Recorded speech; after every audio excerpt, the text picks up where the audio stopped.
ಮುಂದೆ ಪಾಸ್ ಹಾಕಿ ಹೋಗ್ಬೇಕಷ್ಟೇ.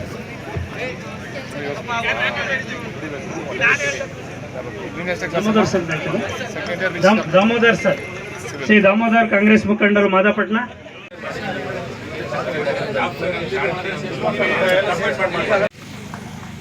ಶ್ರೀ ದಿನೇಶ್ ಕುಮಾರ್ ಮಾಜಿ ಪುರಸಭಾ ಸದಸ್ಯರು, ಇವರಿಗೂ ಕೂಡ ಪುಷ್ಪ. ಶ್ರೀ ಪ್ರಕಾಶ್ ಮಾಜಿ ಪುರಸಭಾ ಸದಸ್ಯರು, ಇವರಿಗೂ ಕೂಡ ಪುಷ್ಪಗುಚ್ಛ ನೀಡುತ್ತೇನೆ. ಶ್ರೀ ಚಂದ್ರಶೇಖರ್ ಸರ್ ಕಾಂಗ್ರೆಸ್.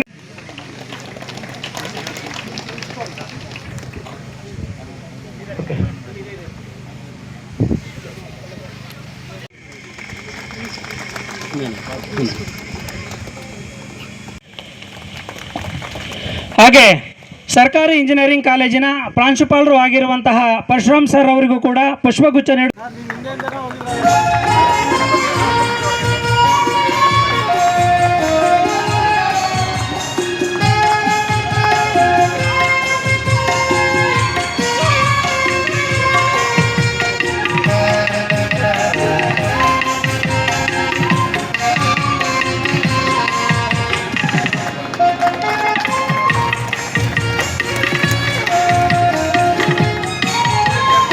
ಕಾವೇರಿ ಬ್ಲಾಕ್ ಹಾಗೂ ಕ್ಯಾಂಟೀನನ ಕಟ್ಟಡದ ಉದ್ಘಾಟನಾ ಸಮಾರಂಭದಲ್ಲಿ ಕಾರ್ಯಕ್ರಮದ ಉದ್ಘಾಟನೆ ಮಾಡಿ ಮತ್ತು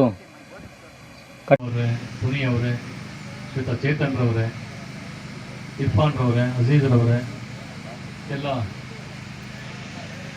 ಆತ್ಮೀಯ ಮುಖಂಡರುಗಳೇ, ರೀತಿಯಾಗಿ ಹೇಳಿದ್ರೆ ಈ ಜಾಗವನ್ನು ಸ್ಥಳೀಯ ಅನೇಕ ನಮ್ಮ ವರ್ತಕರು ಅಥವಾ ಅನೇಕ ಇಲ್ಲಿನ ಸ್ಥಳೀಯ ಮುಖಂಡರುಗಳು ದಾನದ ರೂಪದಲ್ಲಿ ಅಥವಾ ಕಡಿಮೆ ದರದಲ್ಲಿ ಈ ಜಾಗವನ್ನು ಕೊಟ್ಟು ಸರಿಸುಮಾರು 40-50 ಎಕರೆ ಅಂತ ಅನಿಸುತ್ತೆ ಅಷ್ಟು ಜಾಗವನ್ನು. ಇಲ್ಲಿ ಅನೇಕ ಹಳೆಯ ವಿದ್ಯಾರ್ಥಿಗಳು ಕೂಡ ಇದ್ದಾರೆ, ಚಂದ್ರಮೋಹನ್ ಸೇರಿದಾಗ ಅನೇಕರು ಕೂಡ ಇದ್ದಾರೆ. ಇಲ್ಲಿ ಇದರ ಪ್ರಯೋಜನ ನಿಮ್ಮ ಬದುಕನ್ನು ಹಸನಾಗಿಸ್ಕೊಂಡಿದೆ, ನಿಮಗೊಂದು ಆತ್ಮವಿಶ್ವಾಸನ ತುಂಬಿಸಿದೆ. ಹಾಗೆ ಇಲ್ಲೊಂದು ಸರ್ಕಾರಿ ಇಂಜಿನಿಯರಿಂಗ್ ಕಾಲೇಜ್ ಕೂಡ ಬರಬೇಕು ಅಂತೇಳಿ ಆಸೆ ಬಹಳ ದಶಕಗಳಿಂದ ಇತ್ತು. ಸರ್ಕಾರ ಅದರ ನಡುವೆ ಒಂದು ಪಾಲಿಸಿ ನಿರ್ಧಾರವನ್ನು ಮಾಡಿತು. ಎಲ್ಲ ಸರ್ಕಾರಿ ಪಾಲಿಟೆಕ್ನಿಕ್ಗಳನ್ನು, ಎಲ್ಲ ಸರ್ಕಾರಿ ಹಿರಿಯ ಪಾಲಿಟೆಕ್ನಿಕ್ಗಳನ್ನು ಇದು ಹಾಸ್ಯಾಸ್ಪದ ಆಗುತ್ತೆ, ನಗೆ ಪಾಟೀಲ್ಗೆ ಈಡಾಗ್ತಾರೆ ಅಂತಾದರೂ ಅರ್ಥ ಆಗಬೇಕಲ್ಲ ಅವ್ರಿಗೆ. ಮೆಡಿಕಲ್ ಕಾಲೇಜು ಕೂಡ ಅದೇ ರೀತಿಯ ಪಾಲಿಸಿ ಮೇಲೆ ಇಲ್ಲಿ ಕೊಡಗು ಜಿಲ್ಲೆಗೆ ಅಸ್ತಿತ್ವಕ್ಕೆ ಬಂತು. ಎಲ್ಲ ಜಿಲ್ಲಾ ಕೇಂದ್ರಗಳಲ್ಲೂ ಕೂಡ ಮೆಡಿಕಲ್ ಕಾಲೇಜುಗಳು ಸ್ಥಾಪನೆ ಆಗಬೇಕು ಅಂತ ಸರ್ಕಾರದ ನಿರ್ಧಾರ ಆಗಿತ್ತು. ಕುಮಾರಸ್ವಾಮಿ ಅವರು ಅಧಿಕಾರದಲ್ಲಿದ್ದರು. ಸೊ ಆ ಸಮಯದಲ್ಲಿ ಮಡಿಕೇರಿಯಲ್ಲಿ, ಮಂಡ್ಯದಲ್ಲಿ, ಹಾಸನಲ್ಲಿ, ಚಾಮರಾಜನಗರ ಸೇರಿದಂತೆ ಎಲ್ಲ ಜಿಲ್ಲಾ ಕೇಂದ್ರಗಳಲ್ಲೂ ಕೂಡ ಮೆಡಿಕಲ್ ಕಾಲೇಜುಗಳು ಸ್ಥಾಪಿತಗೊಂಡು ಆ ಅವಧಿಯಲ್ಲೂ ಕೂಡ ಇದು ನಮ್ಮದು ಅಂತ ಹೇಳ್ಕೊಳ್ಳೋದು ಯಾರಿಗೂ ಶೋಭೆ ತರುವಂಥದ್ದಲ್ಲ, ಘನತೆ ತರುವಂಥದ್ದಲ್ಲ. ಹೊಗಳಿಕೆ ಹೇಗೆ ಮಾಡಬೇಕು ಅಂತ ಹೇಳಿದ್ರೆ ಅನುದಾನವನ್ನು ತರಬೇಕು, ಅವರೇ ಅವಧಿಯಲ್ಲಿ ಪೂರ್ಣಗೊಳಿಸಿ ಅದನ್ನು ಉದ್ಘಾಟನೆ ಮಾಡಿಸ್ಬೇಕು. ಅದು ಸಾಧನೆ, ಯಾರಿಗೂ ಗೊಂದಲ ಇರೋದಿಲ್ಲ. ಬೇಕು ಅಂತೇಳಿ ನಮ್ಮ ಶಾಸಕರು ತಾಕೀತು ಮಾಡಿದರು. ಇವತ್ತು ಬಳಕೆಗೆ ಯೋಗ್ಯವಾಗಿದೆ, ಇವರು ಲೋಕಕ್ಕೆ ಸಮರ್ಪಣೆ ಮಾಡಿದ್ದೇವೆ. ಅದರ ಪ್ರಯೋಜನವನ್ನು ತಾವು ಪಡಿತಾ ಇದ್ದೇವೆ. ಕ್ಯಾಂಟೀನ್ ಕೂಡ ತಾವು ಬೇಡಿಕೆ ಕೊಟ್ಟಿದ್ರೆ ಕ್ಯಾಂಟೀನ್ ಕೂಡ ಮಾಡಿದ್ದೀವಿ. ಹಾಗೆ ಸರ್ಕಾರಿ ಇಂಜಿನಿಯರಿಂಗ್ ಕಾಲೇಜಿಗೂ ಕೂಡ ಎಷ್ಟು ಕೋಟಿ ವೆಚ್ಚದಲ್ಲಿ ಕಾಂಪೌಂಡ್ ಮಾಡ್ತಿರೋದು? ಸೊ 2 ಕೋಟಿ ವೆಚ್ಚದಲ್ಲಿ ಅಲ್ಲಿ ಕಾಂಪೌಂಡ್ ನಿರ್ಮಾಣ ಕೂಡ ಮಾನ್ಯ ಶಾಸಕರಾಗ್ತದೆ.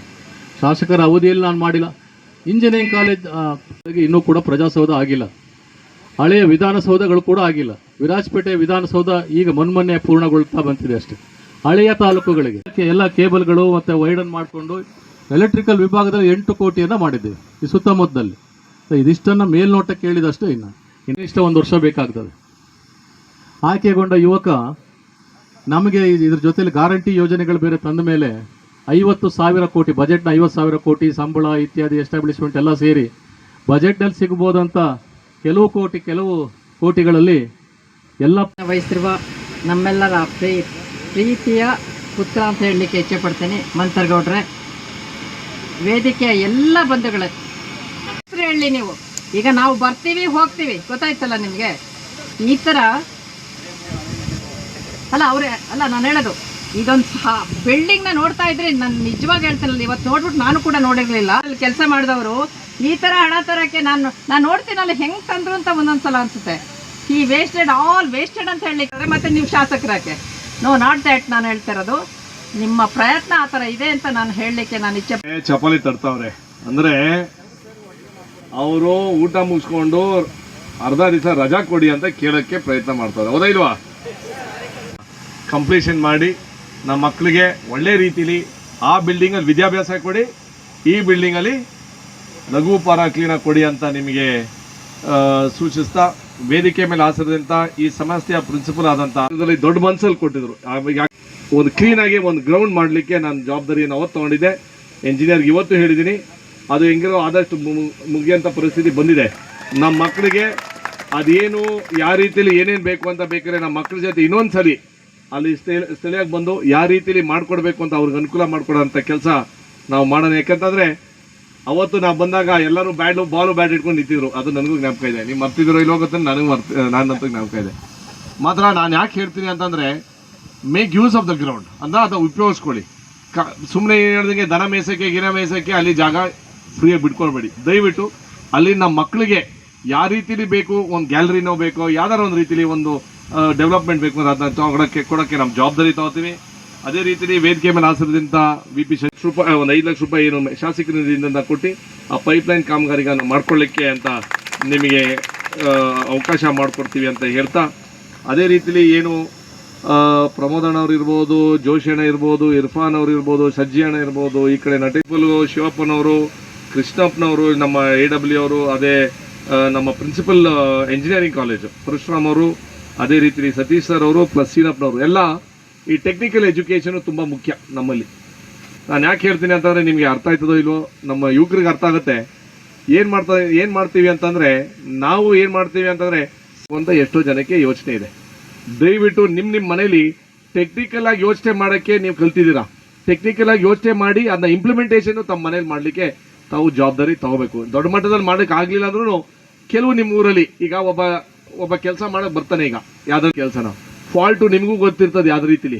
ಅದನ್ನ ದೊಡ್ಡ ಮಟ್ಟದಲ್ಲಿ ದೊಡ್ಡ ಎಂಜಿನಿಯರ್ಸ್ಗಳವ್ರೆ, ದೊಡ್ಡ ಇಲಾಖೆ ಸಿಬ್ಬಂದಿಗಳು ಇರ್ತಾರೆ. ಮಾತ್ರ ನಿಮ್ಮ ಮನೆಗಳಲ್ಲಿ ಕಟ್ಟಡ ಕರೆಕ್ಟಾಗಿ ಮಾಡ್ತಾವನೋ ಇಲ್ವೋ ಅದನ್ನು ನಾವು ಇಂಪ್ಲಿಮೆಂಟೇಷನ್ ದಿನನಿತ್ಯ ಮಾಡಬೇಕು. ಅದೇ ರೀತಿಲಿ ಏನು ಆಟೋಮೋಟಿವಲ್ಲಿ ಇದು ಬಿಲ್ಡಿಂಗ್ ಬ್ಲಾಕ್ ಎಂಜಿನ್ಸ್ ಎಲ್ಲ ಮಾಡ್ತೀರಾ ಇಲ್ಲಿ ಕಲೆಗೌಡ್ರೆ? ಆಟೋಮೋಟಿವ್ ಪಾಲಿಟೆಕ್ನಿಕ್ ಅಂದ್ರೆ ಏನೇನು ಬರ್ತದೆ ಅದರೊಳಗೆ ಮಾಡ್ತೀನಿ ಅಂತಂದರೆ, ವಿದ್ಯಾಭ್ಯಾಸನೇ ನಮ್ಮ ಮನೇನ ಬದಲಾವಣೆ ಮಾಡೋಕ್ಕೆ ಸಾಧ್ಯ, ನಮ್ಮ ಮನೆ ಪರಿಸ್ಥಿತಿನ ಬದಲಾವಣೆ ಮಾಡೋಕ್ಕೆ ಸಾಧ್ಯ. ತಮ್ಮ ತಂದೆ ತಾಯಿಗಳು ಎಲ್ಲೆಲ್ಲೋ ಸಾಲ ಮಾಡಿ ಬೇರೆ ರೀತಿಲಿ ಕಷ್ಟಪಟ್ಟು ನಿಮ್ಮನ್ನ ಇಲ್ಲಿ ಕಾಲೇಜಿಗೆ ಕಳಿಸ್ತಾವ್ರೆ. ಹೌದು, ನೀವು ಬರೀ ಕಾಲೇಜಲ್ಲಿ ಉದ್ಧಾರ ಆಯ್ತೀರಂತ ನಾನು ಹೇಳ್ತಾ ಇಲ್ಲ. ಕಾಲೇಜಲ್ಲಿ ಒಳ್ಳೆ ರೀತಿಲಿ ಪಾಠ ತಗೊಳ್ಳೋಕೆ ಒಂದು ಅವಕಾಶ, ಮಾತ್ರ ಸೋಷಿಯಲಿ ಎಲ್ಲ ರೀತಿಲಿ ಬೆಳವಣಿಗೆ ಆಗಬೇಕು ಅಂತಂದರೆ ನಾವು ಅದಕ್ಕೆ ಕೊಟ್ಟಿರೋಂಥ ಮರ್ಯಾದೆ ನಮ್ಮ ಕಾಲೇಜಲ್ಲಿ. ಯಾಕಂತಂದರೆ ಇವತ್ತು 2 ವರ್ಷ 3 ವರ್ಷ ನೀವು ಮುಗಿದು ಹೋಗ್ಬಿಡ್ತೀರಾ, ಅದನಂತರ ಈ ಕಾಲೇಜ್ ಜೀವನನೂ ಸಿಕ್ಕಲ್ಲ. ಆ ವಿಚಾರದಲ್ಲಿ ಸೋಷಿಯಲ್ ಆಗಿ ಹೆಂಗಿರಬೇಕು, ಸಾರ್ವಜನಿಕರಿಗೆ ಹೆಂಗೆ ಮಾತಾಡಬೇಕು, ಪಬ್ಲಿಕ್ಲಲ್ಲಿ ಹೆಂಗೆ ನಾವು ಬೆಳೆಸ್ಕೋಬೇಕು, ಯಾವ ರೀತಿಲಿ ನಾವು ಸಮಾಜದಲ್ಲಿ ನಿಂತ್ಕೋಬೇಕು ಅಂತ ಇದು ಒಂದು ಬಿಲ್ಡಿಂಗ್ ಬ್ಲಾಕ್ ನಿಮಗೆ. ಆ ವಿಚಾರದಲ್ಲಿ ಅದೇ ರೀತಿಲಿ ದುಡಿಮೆಗೂ ಒಂದು ಅವಕಾಶ ತಾವು ಮಾಡ್ಕೋತೀರಾ ಅಂತ ನನ್ನ ಸಂಪೂರ್ಣ ವಿಶ್ವಾಸ. ಕೆಲಸ ಕೊಡ್ಸೋಕ್ಕೆ ಇಲ್ಲಾಂದರೆ ಬೇರೆ ಮಂಗಳೂರಲ್ಲಿ ಕೆಲಸ ಕೊಡ್ಸೋಕ್ಕೆ ಮನೆ ಪಕ್ಕನೇ ಕೆಲಸ ಸಿಕ್ಕಂಥ ಸಂದರ್ಭದಲ್ಲಿ ಆ ಅವಕಾಶ ಮಿಸ್ ಮಾಡಬೇಡಿ. ನಾವು ಅದಕ್ಕೆ ನಾನು ಒಂದು ದಿವಸ ಬೇಕಾದ್ರೆ ಒಂದು ಎಂಜಿನಿಯರಿಂಗು ಪ್ಲಸ್ ಪಾಲಿಟೆಕ್ನಿಕ್ ಕಾಲೇಜ್ ವತಿಯಿಂದ ಒಂದು letters have one campus recruitment ಒಂದು ಪ್ರೋಗ್ರಾಮ್ ಮಾಡೋಣ. ಯಾಕಂತಂದರೆ ಒಂದು ಜಾಬ್ ಫೇರ್ ಮಾಡಲಿ. ಯಾಕಂತಂದರೆ ಒಂದು ಸ್ವಲ್ಪ ಕಂಪ್ನೀಸ್ಗಳು ಬಂದು ಈಗ ಎನಿವೇ ನೀವಿಬ್ಬರು ಸೇರಿಕೊಂಡು ಒಂದು ಜಂಟಿಯಾಗಿ ಪ್ಲಸ್ ಡಿಗ್ರಿ ಕಾಲೇಜ್ ಮಕ್ಕಳದ್ದು ಇನ್ನೊಂದು ಮಾಡೋಣ, ಟೆಕ್ನಿಕಲ್ ಕಾಲೇಜ್ ಮಕ್ಕಳಿಗೆ ಇನ್ನೊಂದು ಮಾಡೋಣ. ಯಾಕಂತಂದರೆ ಸಬ್ಜೆಕ್ಟ್ಸ್ ಆರ್ ಡಿಫ್ರೆಂಟ್. ನೀವು ಯಾವತ್ತು ಡೇಟ್ ಕೊಡ್ತೀರಾ ನೀವು ಹೇಳಿ, ನಾವೆಲ್ಲರೂ ನಮ್ಮ ಟೀಮ್ ಅವ್ರು ಎಲ್ಲರೂ ಸೇರಿಕೊಂಡು ನಿಮ್ಮ ಜೊತೆಯಲ್ಲಿ ಸೇರ್ಕೊಂಡು ಮಾಡೋಣ. ಕಾರಣ ಏನಂತಂದರೆ, ಎಷ್ಟೋ ಇಂಜಿನಿಯರ್ಸ್ಗಳು ದೊಡ್ಡ ಮಟ್ಟದಲ್ಲಿ ಇನ್ಫೋಸಿಸ್ ಬೇಕು, TCS ಬೇಕು, ಬೇಕು ಅಂತ ಎಲ್ಲನೂ ಆಸೆ ಇರ್ತವೆ. ಬಟ್ ಅಲ್ಲಿ ಸಿಕ್ಕಕ್ಕೆ ಅವಕಾಶ ಇಲ್ಲ ಅಂದರೆ ಇಲ್ಲಾಂದರೆ ಗೌರ್ಮೆಂಟ್ ಕೆಲಸನೇ ಬೇಕು ಅಂತಾರೆ. ಆ ವಿಚಾರದಾಗ ಇರ್ತದೆ. ನೀವು ಅಟೆಂಡ್ ಮಾಡ್ತಾರೆ ಇಲ್ವೇನಾ? ಮುಖ್ಯ. ಚಿಕ್ಕ ವಯಸ್ಸಲ್ಲಿ ಹಣಕಾಸು ವ್ಯವಸ್ಥೆ ನನಗೂ ಆಸೆ, ನಿಮಗೂ ಆಸೆ ಇರ್ಬೋದು. ಬಟ್ ನಾವು ಕಲೀಲಿಲ್ಲ ಅಂತಂದರೆ ನೆಕ್ಸ್ಟ್ ಸ್ಟೆಪ್ಗೆ ಹೋಗೋಕ್ಕೆ ಅವಕಾಶ ಇಲ್ಲ. ಸ್ವಲ್ಪ ಕಾಂಪ್ರಮೈಸ್ ಮಾಡಿ ಸಂಬಳ ಕಡಿಮೆ ಸಿಕ್ಕಿದ್ರು ಎಕ್ಸ್ಪೀರಿಯನ್ಸ್ಗೋಸ್ಕರ ತಾವು ಕೆಲಸ ಮಾಡಬೇಕು ಅಂತ ಹೇಳ್ತಾ, ನಮ್ಮ ಟೀಚರ್ಸು ಅದ್ಭುತವಾಗಿ ಪಾಠ ಮಾಡ್ತಾರೆ ಅಂತ ನನ್ನ ಅಭಿಪ್ರಾಯ ಇದೆ. ಇನ್ನೂ ಶ್ರಮಪಟ್ಟು ಆ ವಿಚಾರದಲ್ಲಿ ಎರಡೂ ಸೇರಿಕೊಂಡು ನಮ್ಮ ಕುಶಾಲ್ ಎಲ್ಲರೂ ಕೂಡ ವಿದ್ಯಾರ್ಥಿನಿಯರು ಚಪ್ಪಾಳೆ ಹಾಕೋದರ ಮೂಲಕ ಮಡಿಕೇರಿ ವಿಧಾನಸಭಾ ಕ್ಷೇತ್ರದ ಜನಪ್ರಿಯ ಶಾಸಕರು ಆಗಿರುವಂತಹ ಡಾಕ್ಟರ್ ಮಂಕಾರಗೌಡ ಸರ್ ಅವರು ಸಂಸ್ಥೆಗೆ ಅವರ ಮಾತಿನಲ್ಲಿ ಸರಿಸುಮಾರು 5 ಲಕ್ಷ ಅನುದಾನದಲ್ಲಿ ವಾಟರ್ ಪೈಪ್ ಲೈನ್ಗೆ ಅನುದಾನವನ್ನು ನೀಡುತ್ತೀವಿ ಅಂತ, ಹಾಗೆ ಆಟದ ಮೈದಾನವನ್ನ ಮಾಡಿಕೊಡ್ತೀವಿ ಅಂತ ಹೇಳಿದ್ದಾರೆ. ಮಾತಿಗೆ ಅವರು ತಪ್ಪೋದಿಲ್ಲ. ಸೊ ಹಾಗಾಗಿ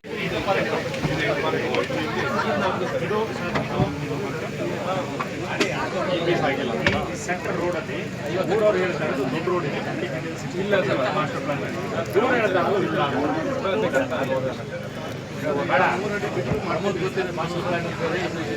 ವಿಲೇಜ್ ಪ್ಲಾನ್ ಅಲ್ಲಿ ಏನೈತೆ ನೋಡಿ ಯಾರು ಹೇಳೋದು ಅಂತ ಬಂದಿರೋ